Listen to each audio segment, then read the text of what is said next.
of all, I wanted to say thank you for this opportunity to talk, to present, to share a little bit about equality during the time of the American Revolution. It seems fitting, in particular, for the times that we're in right now. I found this really great, well, it's worldly, but it's a very informative series on Netflix. It's called Turn, George Washington's Spies. And the interesting thing about it was that it touched on every single point of our midnight crime message, the points on equality. And I found it very thought-provoking, and it's actually what spurred me to focus on the revolutionary time in America. But before we can just kind of take a snapshot look at equality or even America during the revolutionary time period, first have to understand both the term equality and also understanding the dynamics of what America looked like during that time. So I found it very helpful that in the Bible chat, this picture, I'm hoping you all can see this, on inequality, equality, equity, and justice. And if somebody can just type in the chat if they can see it, just to make sure that it's visible. Oh, great. Thank you, thank you, thank you. I appreciate the feedback. It was this graphic and shared in the chat, I thought expressed very, very well what equality is, where it falls short, and how better to understand the spirit of the word. And I think justice is what we're ultimately expressing when we as the movement talk about equality. Because if you look at the graphic, you can see that equality is just giving an equal opportunity for something. In this case, it's obtaining food or goods to trade. Each person is given an equal opportunity, but as you can see, there are certain elements that are favoring one side versus the other. So in all actuality, while those two people may be at even levels, have the same amount of knowledge, the same desire, and giving the other person that desire, rather than the other person coming over and kicking the ladder. Each person is respecting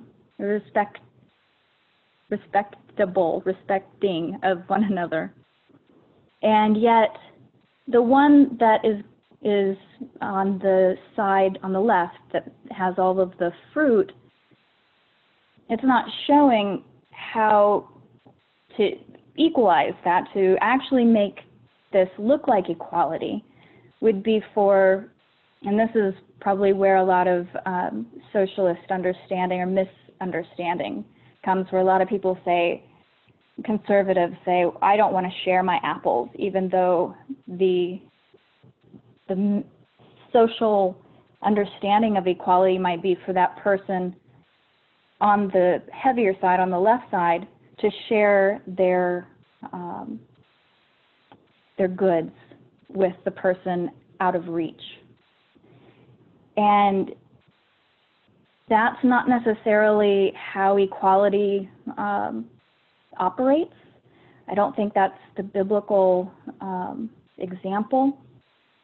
We all have to strive within our own capacity. We aren't given equal treatment one to another. We don't have equal opportunities. Equal as far as, the person on the right has to, has to get an apparatus. It'd be like a disabled person maybe, but it's not showing how there's another tool available. So that puts that person at a disadvantage. And we see that socially, spiritually, we see that in stories of parables. We also see that, I think right now with the social injustice, where equality it's almost like the minimal that's required. So that's where the next level goes of equity. So you can see that the, so to speak, injustices that were present in equality are now remedied. Now, instead of that tool, that grabbing tool that I talked about, now that ladder is heightened. So now that person has just as equal an opportunity as the person on the right to get foodstuffs, get things for market, have property, have sustenance, nourishment, etc. Anything can be substituted for those apples, really. But then you see that there's even another step further that we can go in remedying this whole situation for people, especially just these two that were shown. So justice, just by looking at it, you can see that there are just structural changes all around. The tree has been properly anchored so that it doesn't sag, so that whatever caused the apples to grow heavily on that one side, now it's able to grow all over, all around. Meaning to me that it's healthier. Each branch is able to put off good fruit, and both people have an equal opportunity to that abundance, rather than lack, or rather than one having to give their food stuffs to the other person. True justice is the balancing of the scales. And I think this illustration just highlights it really well. So I want to, just the concept of what we're talking about when we say equality, I think the spirit of the meaning is justice. And so to identify the level of equality or justice, the spirit of justice within revolutionary America. So now that we have a good understanding of what that word means, of equality, of what that means, now we're going to go into looking at trying to paint a picture of what colonial America looked like, what it it wasn't a no man's land and then Europe filled it with its people. There's a whole history before the European colonies. And it's a part of American history that we sometimes forget to talk about. And that's part of the injustice that white superiority has caused a short-sightedness of looking beyond the European times within America to see our full history.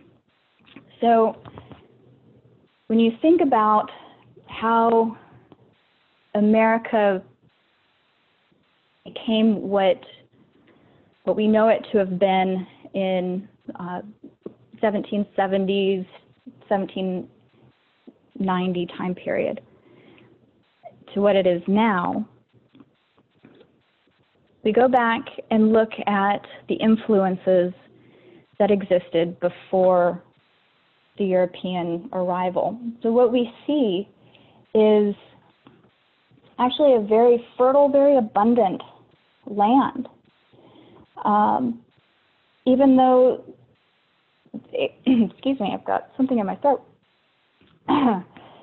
Even though there was a lot of people, actually in the Americas, there were 60 million natives that were thought to have existed before it was colonized. And then just the American portion that was colonized, I think it was about 2 million is estimated. That was before colonization. So there was a wealth of people, and they didn't have the wheel, they didn't have a written language, they didn't have metalwork or gunpowder, domesticated animals. So they were looked at as primitive people from the outside looking in, as the colonists were.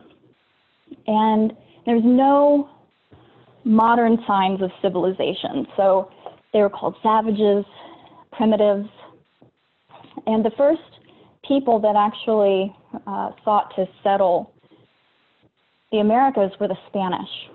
And what we know of the Spanish Inquisition is very Catholic. So we understand that the first colonization, or the first influences in the Americas outside of the native population, was highly, highly religious.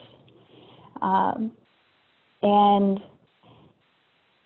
it had a particular, I'm going to use this, this imagery of the Spanish, how they operated at the beginning was very, very brutal to the natives.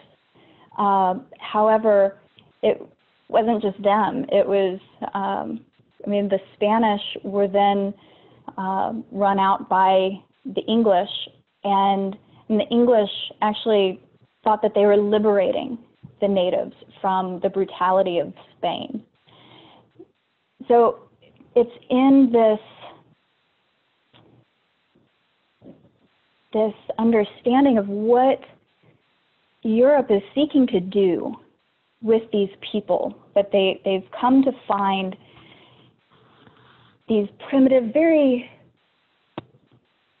I want to say peaceful, but I also know that there were infighting. There were certain tribes that were definitely not peaceful, but when you compare it to Spanish or European savagery, they were really peaceful. They had they had tribal units. They had farming. They had complex social and political structures and widespread trade networks. So they weren't primitive. Actually, they were around for a long time, and they built things. They had pueblo structures. They had those temple structures that they built. They had running water in some areas. And I see a message in the chat. I'm kind of distracted a little bit. I'm just talking away. Thanks, Debbie, for saying in many ways. Yes, absolutely, agreed. It was a major factor in the spread of, because they wanted more money, especially the first Spanish settlers found a lot of gold. And so then England didn't want Spain to have all the gold, so they brought settlers over. And the interesting thing about the settlers that came over, the first ones of Britain, they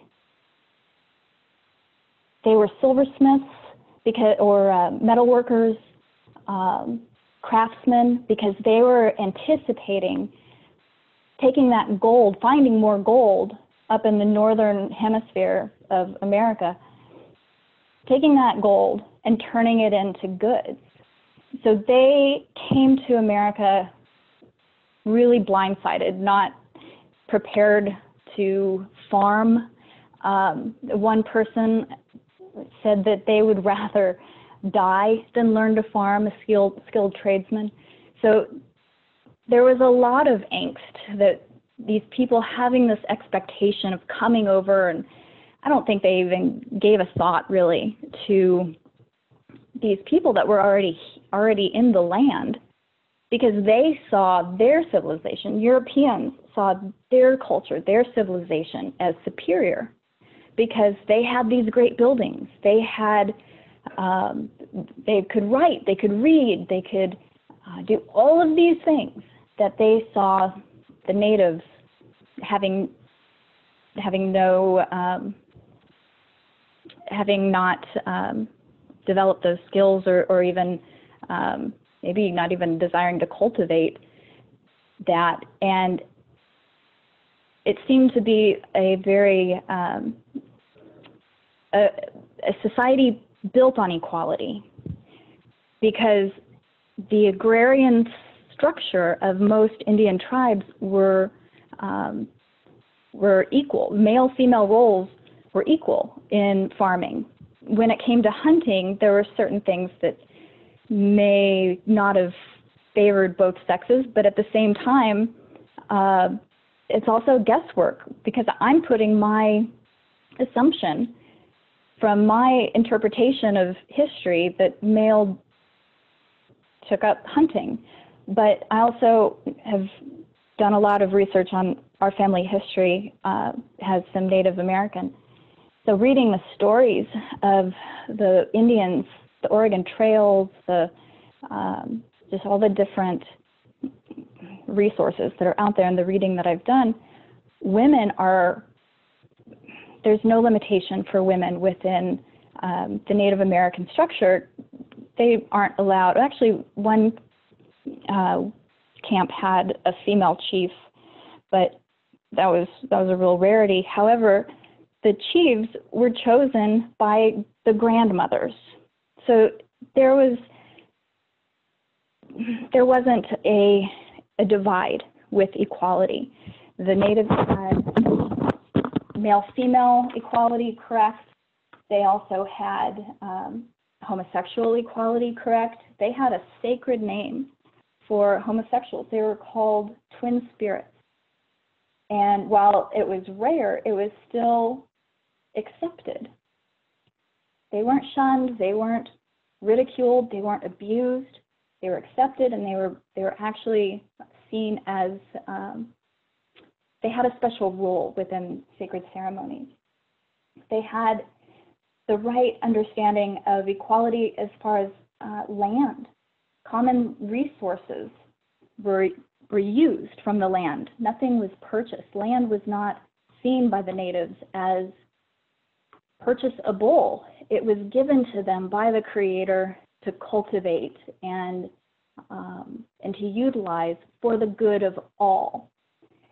The natives also had a right understanding of racism and diversity, because I'm going to change pictures here and show you the example of diversity.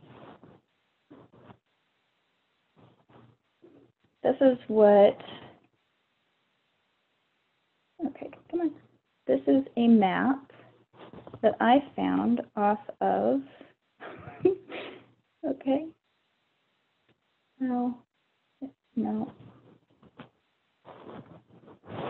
I don't know what I did wrong. It's not allowing me.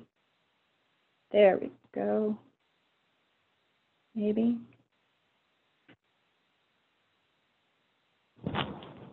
I don't know if you can, no, probably not. All right, let me try this again. So the picture that I found was off of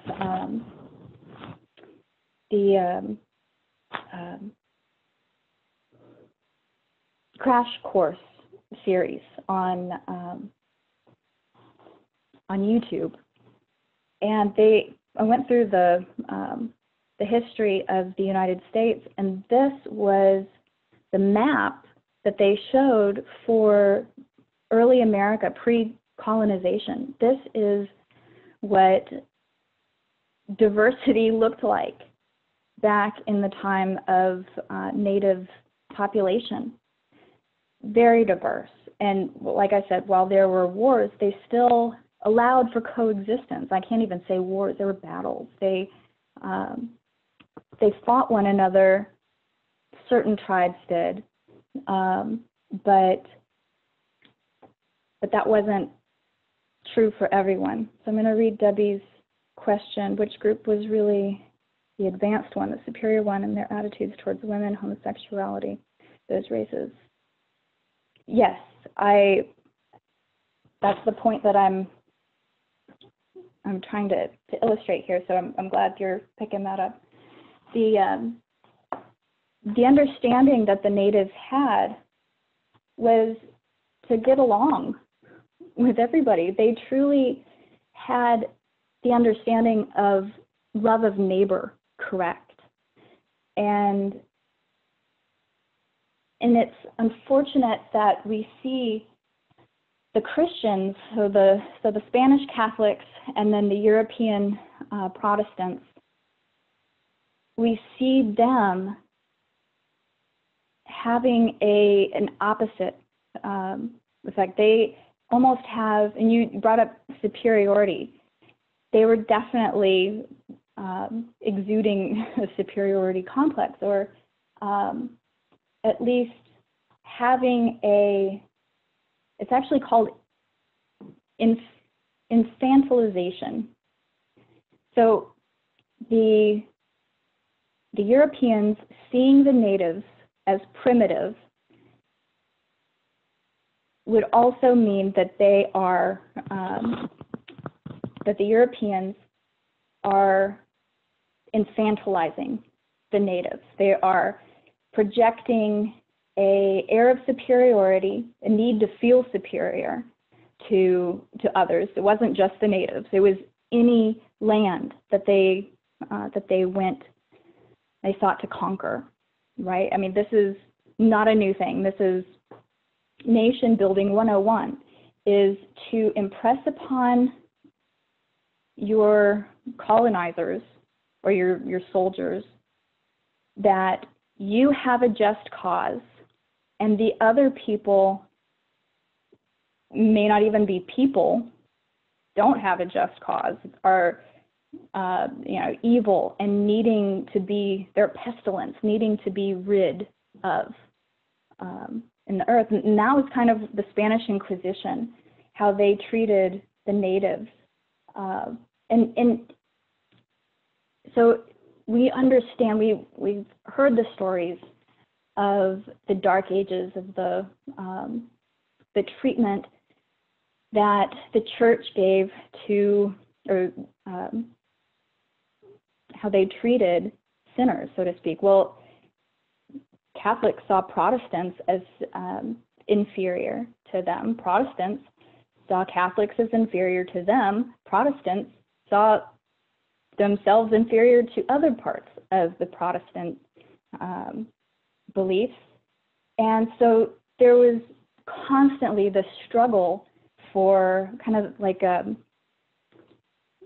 the top of the pile. You're just constantly trying to struggle and fight one another for the superiority, for being the victor. But it went beyond that. It was more than just being superior. It was infantilizing the other side. Not just the natives. It started with the natives, but then it expanded to all the other groups that colonized. But it was another term that I picked up from the crash course U.S. history. The first 10 are on this and kind of pre and during Revolutionary War time frame. And the word infantilization that he used really struck a chord, because I think it explains so much of why anybody has a kind of a superiority complex over others of their beliefs. I think this is kind of touching on, it's almost like that first domino that tips when you, or at least that's what it was for me, when I saw what infantilization actually means. So it goes beyond the need to feel superior to others, but it's also expecting other people to behave badly, right? So to infantilize a person is to treat them like an infant. You break down the word infantilization, it's infant, and then ization is like making into, or the process of making into an infant. And of course, that's a symbolic meaning. But to go with that and see, okay, so if they're trying to make another person, an infant, inferior to them, then they're expecting the other to behave badly, just like a parent reprimands the child. The parent, and in this case, a narcissistic parent, because that's what creates infantilization, is this expectation of the person to behave badly. So you as a parent have to remove all temptations to doing badly. And this is what a lot of Christians ended up kidnapping the natives, the kids, and raising them in these Christian homes or like boarding schools. And this, even the Negro slaves, same thing happened with them. They're rationalized to be taken, and the Christians rationalized that they needed to take these children because they were surrounded by bad influences. They were going to do bad. They were going to be a native just like their parents. And they rationalized the need to take the kids away from their parents and raise them proper, because this is another inequality that comes out of this infantilization, that one group of people has the right and proper viewpoint than the other group of people. And not only the right and proper viewpoint, but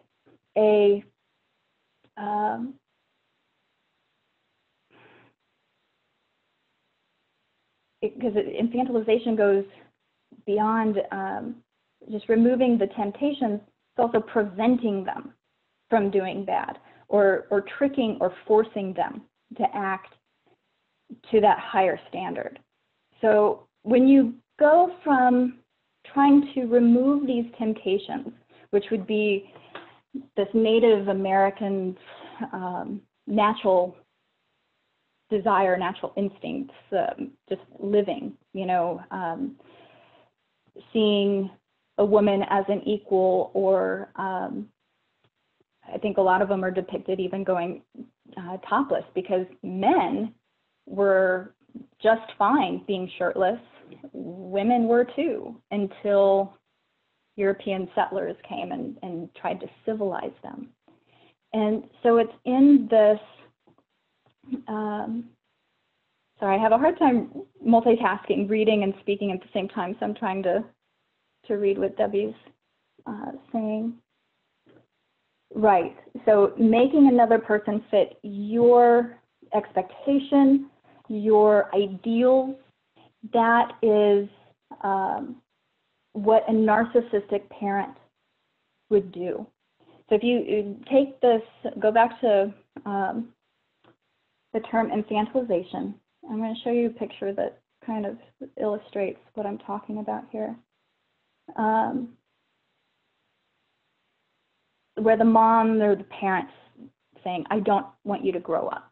That's a very nice way of looking at infantilization. But if you see that, I mean, if we take apart this picture, first of all, we see this, white Christian American, well, I'm inserting Christian,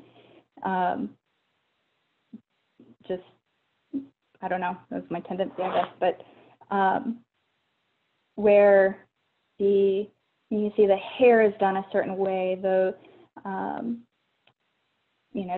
mom is, of course, well, I don't have children, but I sat in my mom's lap, so I'm not saying that, affection or cuddling your child is too much, but the infantilization,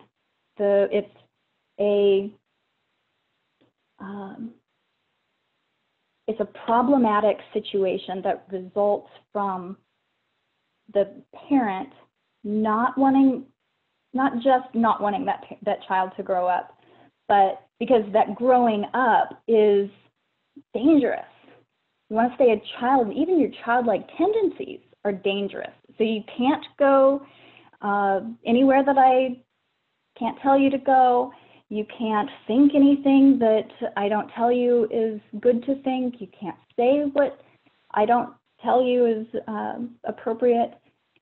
So there's all these layers of expectation that's placed on this child.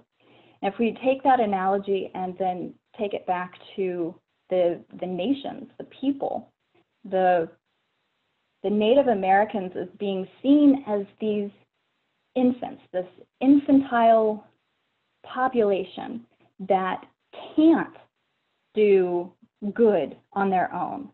They can't have a proper understanding of God.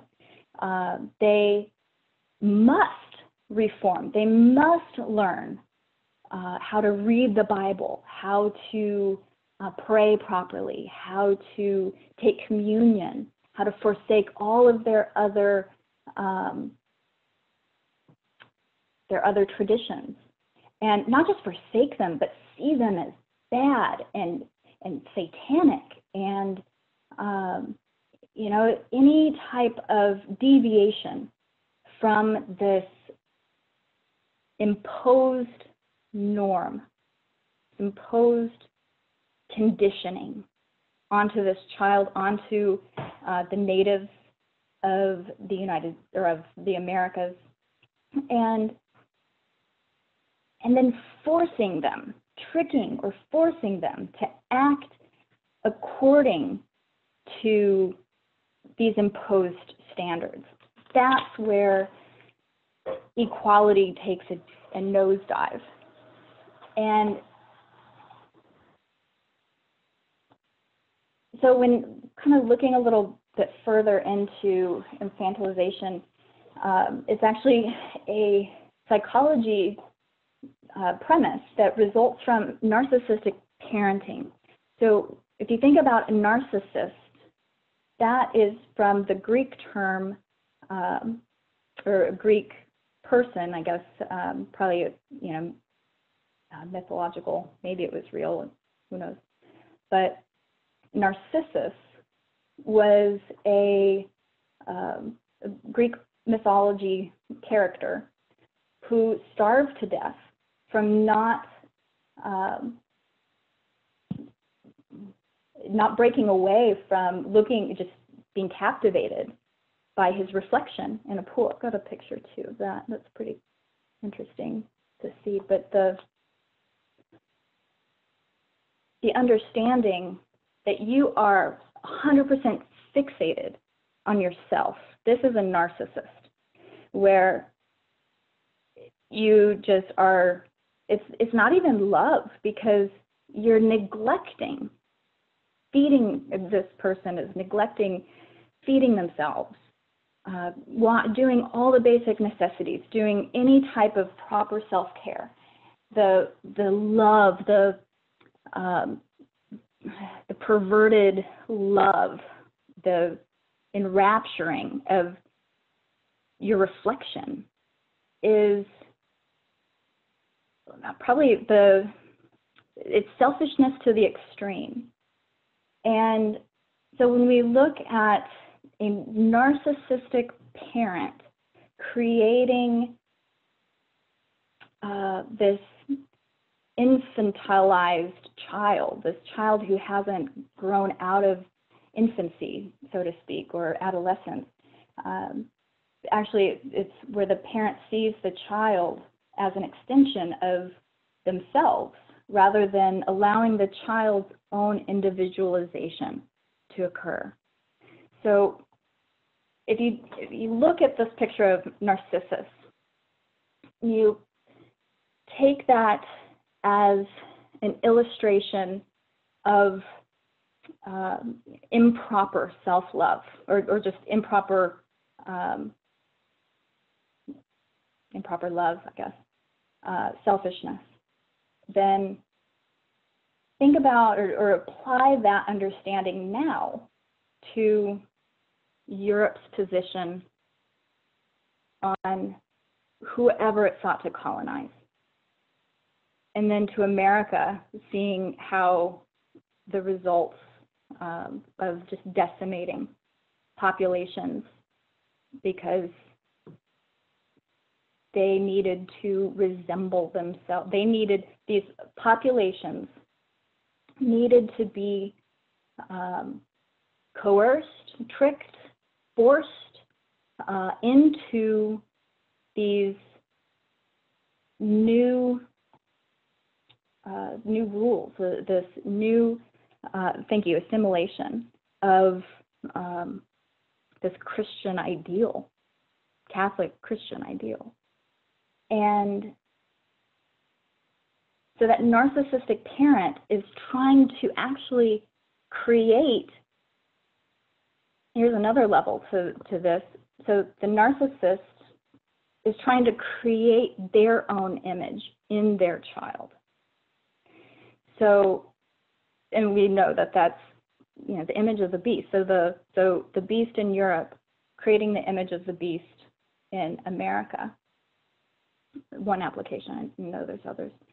But for Europe to be so in love with how they do things, how they understand things. And within Europe, I hope you are also understanding the Christian element that imposes itself upon Gentiles, essentially, the Native American population that it came to inhabit. And so this narcissistic Europe that's so in love with itself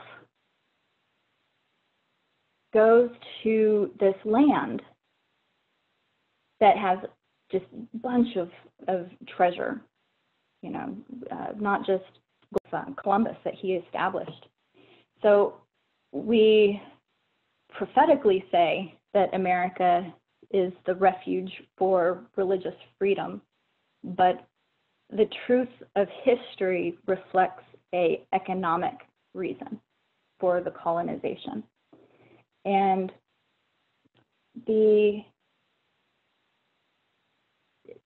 so there's it's just another element.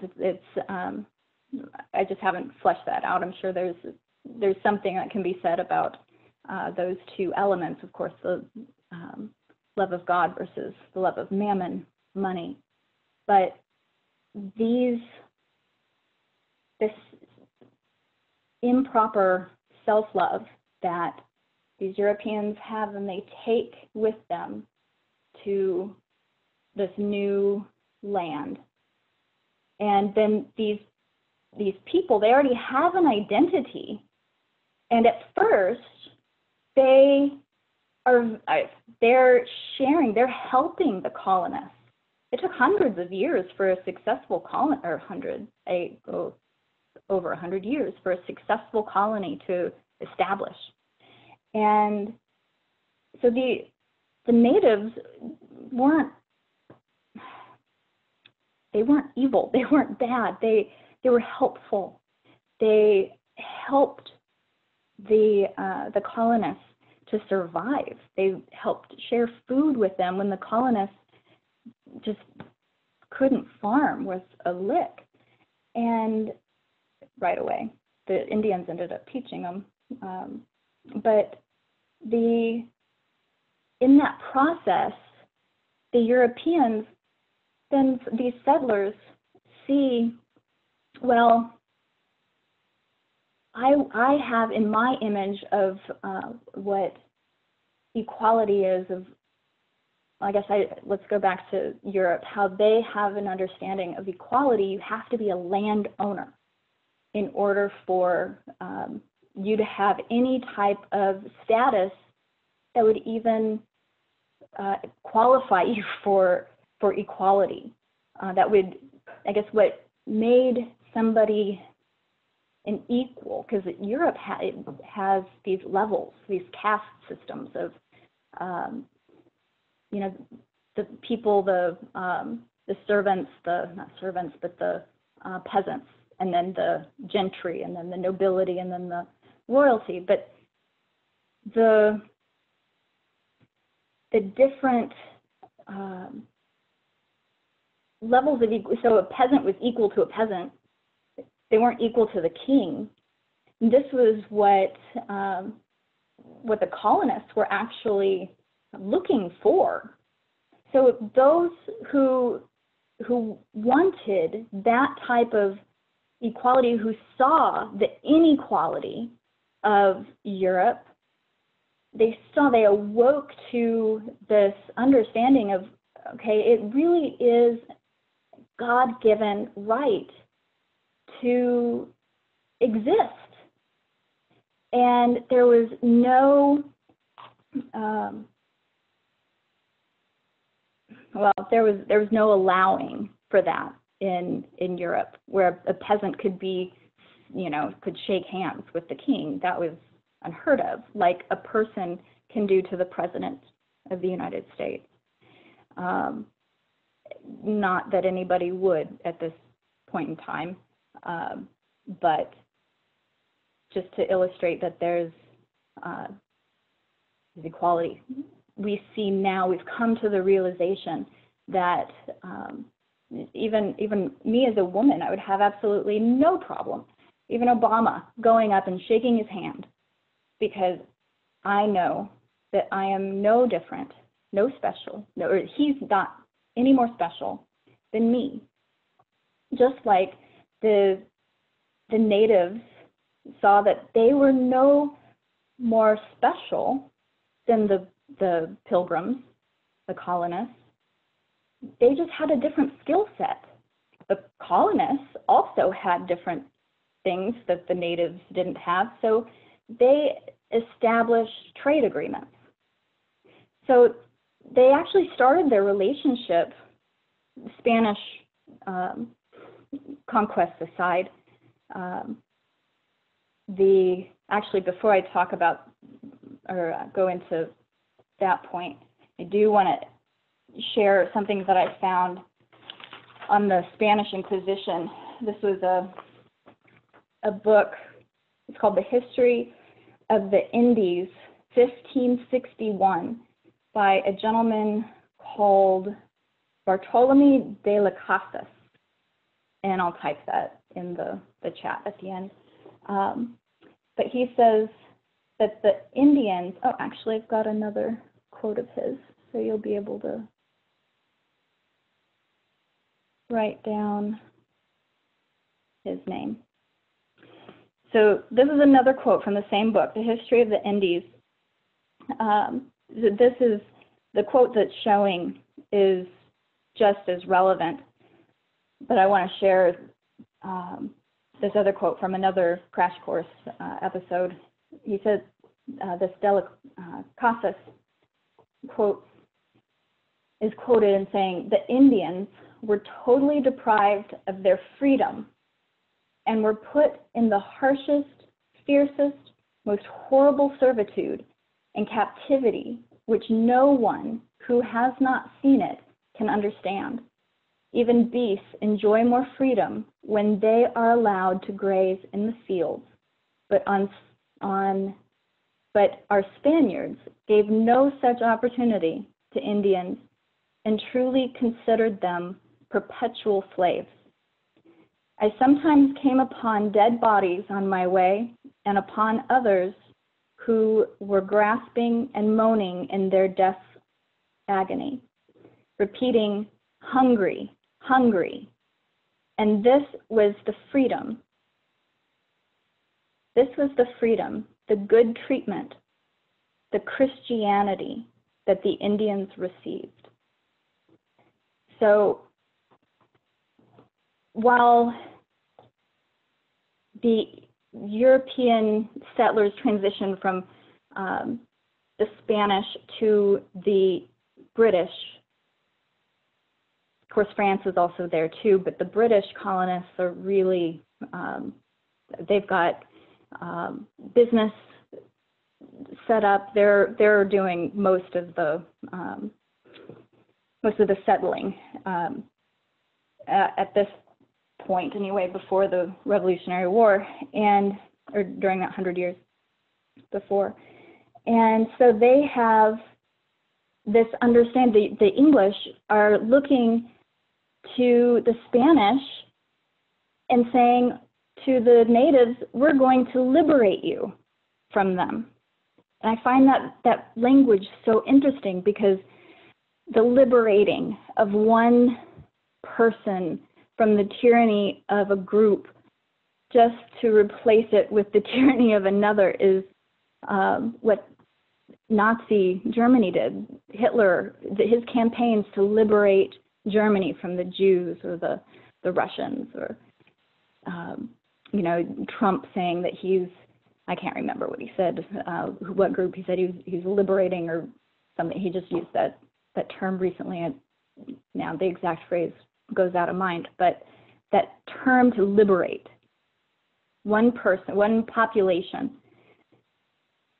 and to see yourself as the liberator, as the saving force for these oppressed people, only to repeat those atrocities years later, it's a repeating pattern, it's a repeating theme through history.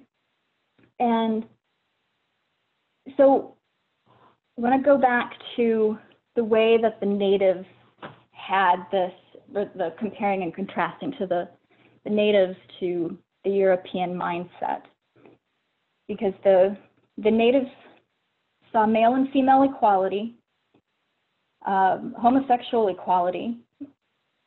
I'm talking about property and land being equal, because nobody was able to own. Therefore, it created equality within man. And they weren't inherently racist or slavist. That's my own term. Not until the Spanish visited atrocities onto them did they in turn enslave others. They were a minor percentage of the slave holding population, but they did. And so then their system, their ideal view of civilization is then contrasted with Europeans destroy and conquer, or that's not the right term, but to assimilate and conquer, to have these ideals of their culture as superior to another, and meriting the coercion of their society, their ideals onto others, is,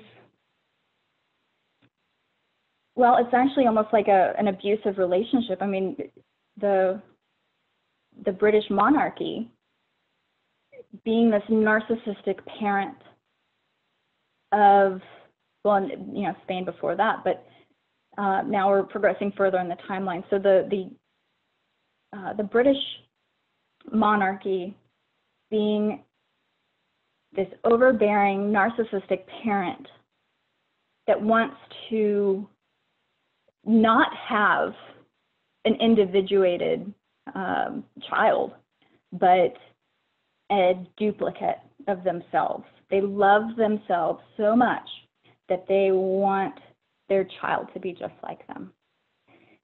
And so maybe that's I don't think it's, of course, we've talked about it, it's not the proper self-love, but it's still just that self-grasping. It's, you keep going back to narcissistic. And narcissism isn't, it's a pathologic term. It's not a healthy term because Narcissus didn't survive. So narcissism isn't, it's typically seen as, something to remedy, just like acne. But this overbearing, narcissistic parent, the British monarchy, has male dominance, their patriarchy. So male and female inequality. And homosexuality, of course, is bad. People are killed for being homosexual. Land ownership is really the sole measure of equality, because I guess equality also has an understanding that your voice is being heard. So the only way that your voice is being heard is to own land. And then the European nationalistic superiority was kind of probably the racism that we see today existed back then, as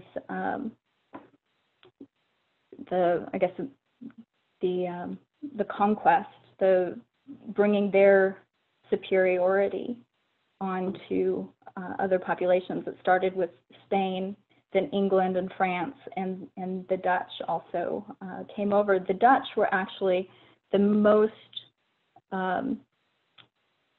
equitable. They treated women fairly. They gave them property rights. England did not. The only time that English allowed women to have property rights was in the early colony of Virginia.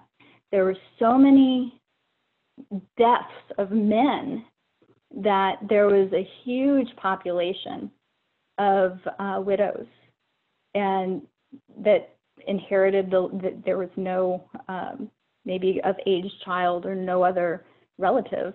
So the women were allowed to hold on to that property. Once the colonies all joined in the Union, signing the Declaration, or the Constitution, rather, adopting the Constitution, that all changed. And not only was the property rights, the land rights of women taken away, but they were, well, I just totally lost my train of thought. That's funny. So the last point about the narcissism of Britain, of the British monarchy, the ruling over the American colonies, is their favor of slavery in contrast to the natives. And that is something that not only did they bring with them, but they taught to the natives, or I guess it's learning by example. The parent, Britain, or Great Britain, England, Europe, showed an example of subjugation of other people. I mean, men, women, it didn't matter. The only ones that were not in subjugation were wealthy. Landowners, people with titles. The war actually, it was something that was kind of waiting to happen. I mean, there were so many things that led up to the Constitution and the Revolutionary War, because Britain was just more and more saying to who they should have been seeing the colonies as equals, but instead they saw them as inferiors to be subjugated, doing something wrong that they needed correcting. And so Britain, to keep them all in line, they imposed, I mean, taxes were, that wasn't an issue, really. It was the particular Stamp Act. So now this is, and I've just today realized what the Stamp Act actually was. It was any stamped imprint onto paper. That process, anybody who needed something stamped, needed any piece of paper with anything pressed on it, was taxed. And that was the signal to Britain that said, anything that you do, we are going to, we're going to get some profits from that. And we're not going to give you a choice. This is how it is. And because you are inferior to us, then we're going to take it. And for a long while, the tensions with the natives, I mean, half of their population was decimated by a disease. So there were so many different things that just really wore down their spirit of resistance. After, you know, the first initial period of time of being very helpful to the colonists just would repeatedly injure them, taking more land, allowing their animals to graze on Indian property, and that would just tear up their land. It was not a good neighborly situation that the settlers caused. And, you know, take an inch, or give an inch, take a mile. That's what they were doing to the colonists, or I'm sorry, the colonists doing to the natives. And there was only so much that they could take before, I mean, they just started resisting one battle after another before they were finally relegated to all land west of the Appalachians. But then after the Revolutionary War, that agreement was broken, and the settlers started to encroach further onto native lands, and they would still fight, and the United States government would then push back at them and say, okay, well, now we're moving you again and giving you even less. And there were little bits that, like the Dawes-Rolls Act, the Americans, the money being given to the Indians in somewhat of reparations over the years, but nothing like full restitution. Nothing like, okay, we did something bad, let us make it up to you. We treated you like an inferior. We apologize for that. Now we're seeing our error, and we're knowing how we need to approach you as an equal. But before that can happen, the person has to have the catharsis of a change in mind, repentance, in order to see that they are wrong, that this mentality of superiority is the downfall. This infantilization of others is the problem. Well, it's a cause, though, of a deeper problem. Narcissism of a parent. It only takes one parent to create infantilization in a child. And so there is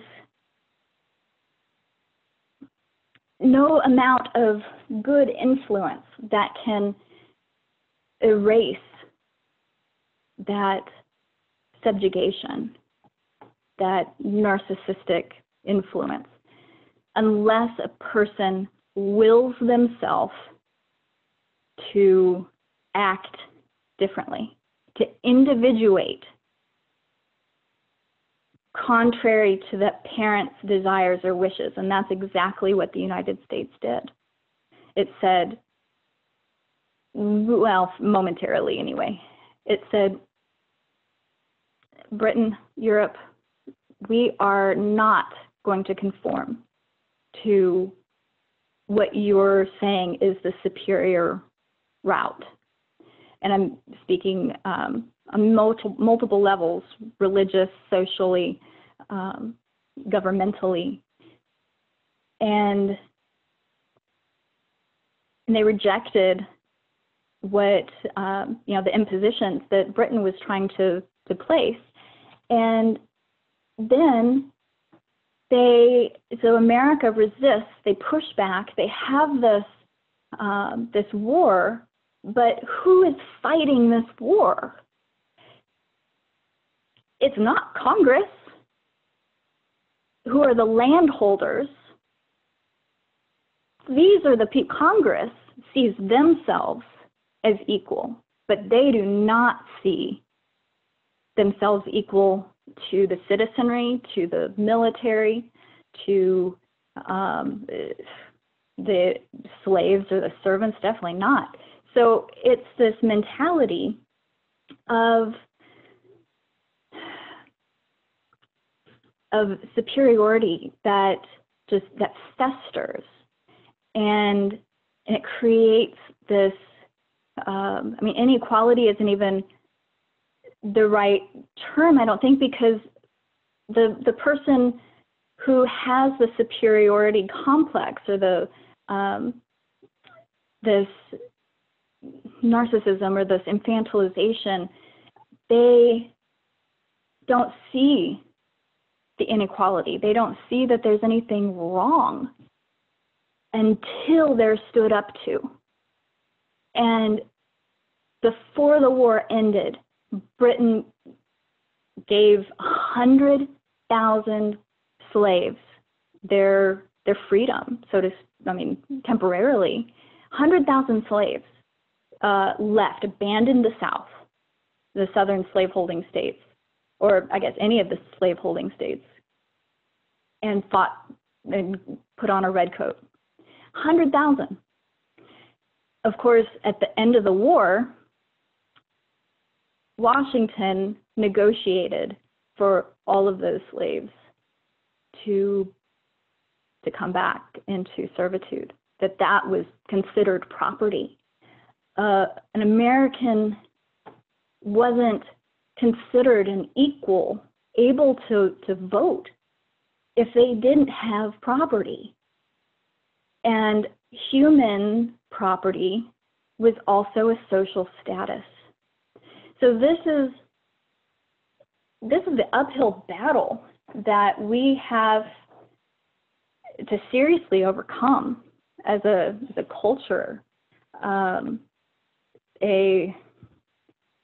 can't even say American culture, because it's pervasive. It's a European. It's a worldwide. It's a mentality of I'm better than you. And until, Jesus illuminated that. I found a really great Spirit of Prophecy quote 3T 529.1. I'm going to type it in.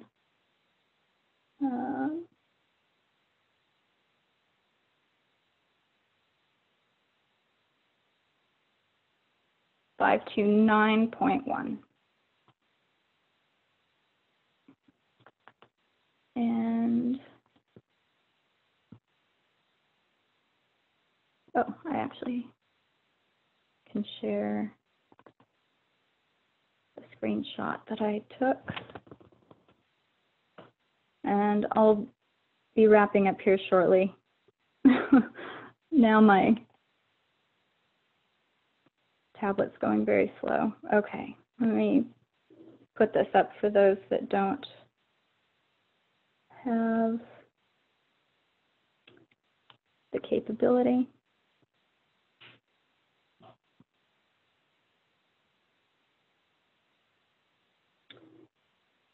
So I'm going to start at the top. Said Christ to his disciples, except ye be converted and become as little children, ye shall not enter into the kingdom of heaven.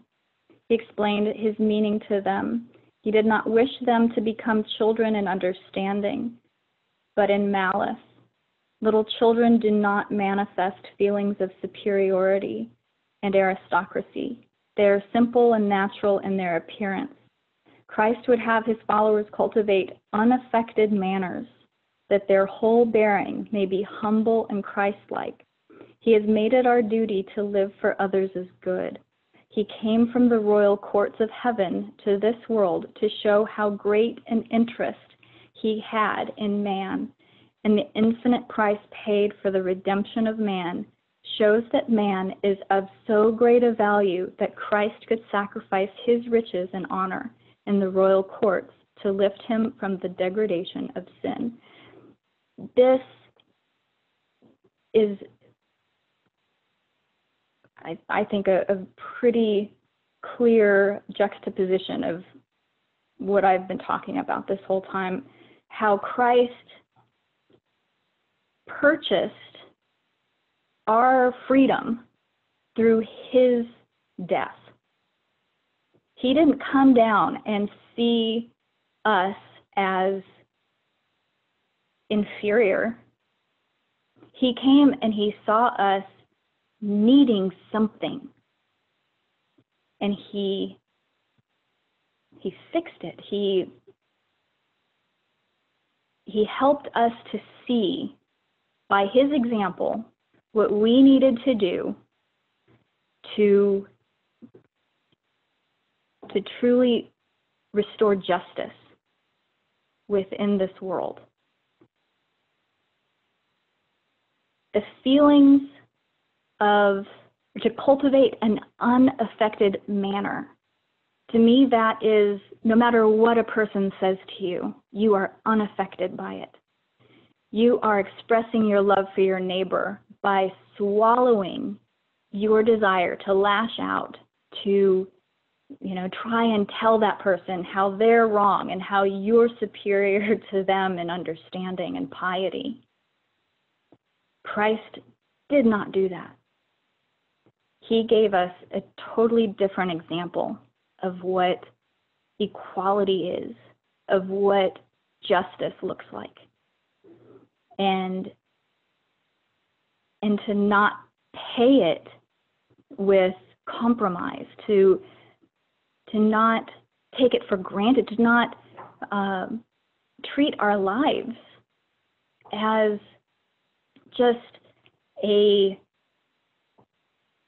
like a child's game, but to really use this time to cultivate our character, to have this unaffected manner, to be humble and to be like Christ is to be totally opposite to what the European system that impressed itself upon America, what it sought to do, or tries still now to do, for us to try and subjugate others and their thinking, because they've been wrong all this time.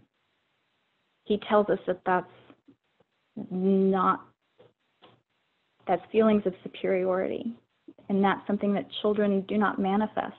So a child that's raised by good, loving, selfless parents versus selfish and narcissistic has a totally different experience. And that's what we're going to be kind of developing this understanding of, is how this experience, how it looks like for us. And I think we're just doing the best that we can with what we know, but we also have to keep grounded, keep a good perspective of where we are, keep an honest perspective, rather than one of superiority and self-confidence and thinking that we have it all figured out and we have it as our responsibility to tell others how they're wrong. So the time has gone way over, so I am hopefully not putting anybody to sleep, but I do thank you all for this opportunity, and I'll close now with a word of prayer.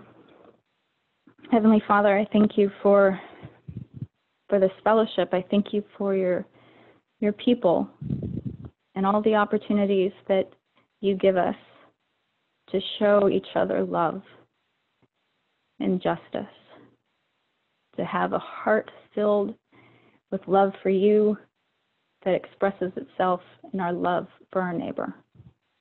I ask all of this in Jesus' name. Amen. Well, I'm glad you all enjoyed it. It was a blessing for me, so thank you.